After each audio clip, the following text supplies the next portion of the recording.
Governor, why did you decide to push the court to reinstate the 6-week abortion?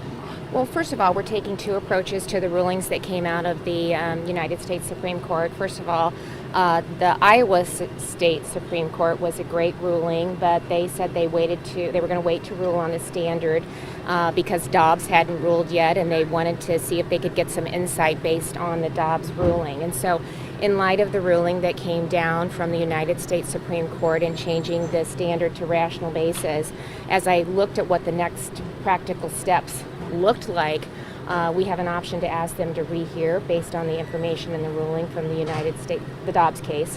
And so we will be asking them to rehear the Planned Parenthood versus Reynolds. So that has to be in by Friday. We'll be doing that.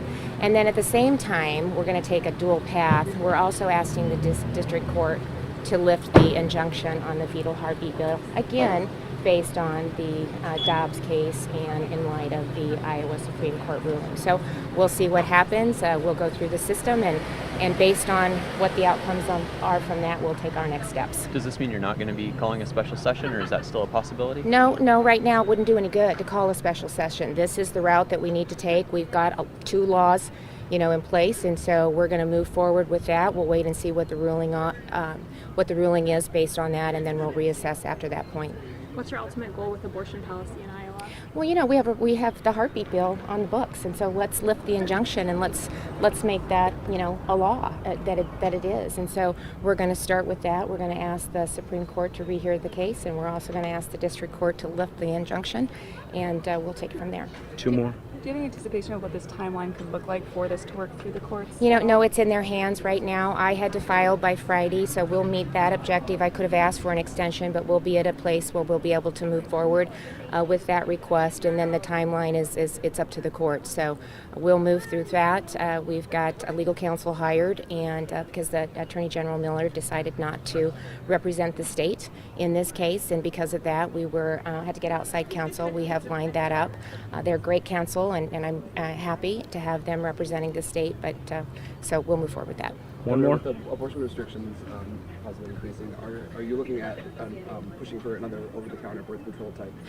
We've done a lot and continue to do a lot. The Moms Act that I signed into law this year will continue to help moms and just individuals with health care and with education, just a support network in place, and it also helps with diapers and car seats, so some physical items as well.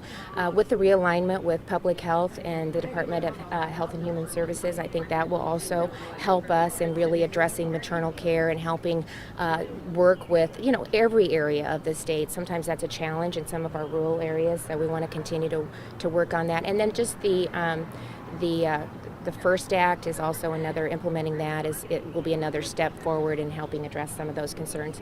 Expanding the timeline for the safe haven, that helps individuals move through adoptive options in a safe manner as well. Okay. Anything else? There were some revelations in congressional testimony yesterday that the former president knew that people were armed and still asked them to march to the Capitol. Does that change your support for him? Listen, I'm not going to, that's all speculation. I'm not paying any attention to that. We have gas prices that are double what they were. Inflation is at a 41-year high. Parents are trying to get through a day and hope that their paycheck can help them take care of their family and buy the the items that they need. We don't even have formula for moms to feed their babies. We're flying that in from other countries. So it seems like, that's what maybe people should be taking an interest in and figuring out how we stop an open border and the amount of drugs that are pouring across the border, the amount of guns and drugs and human smuggling. How many people just died in the back of a trailer down trying to cross the border illegally? When we have that kind of stuff happening in this country, to think that that's not the main focus. Unleash American energy. You want to have an impact on people's paychecks? Then bring the price of gas down, and we can do that immediately by unleashing American energy. We can make that happen right here in the state of Iowa. So stop spending money, unleash American energy, make the tax cuts permanent, and let's get serious about some of the things that everyday Americans and Iowans are facing. That's what I'm focused on, and that's what I'm going to continue to focus on. Thank you. Okay. Thanks, everybody.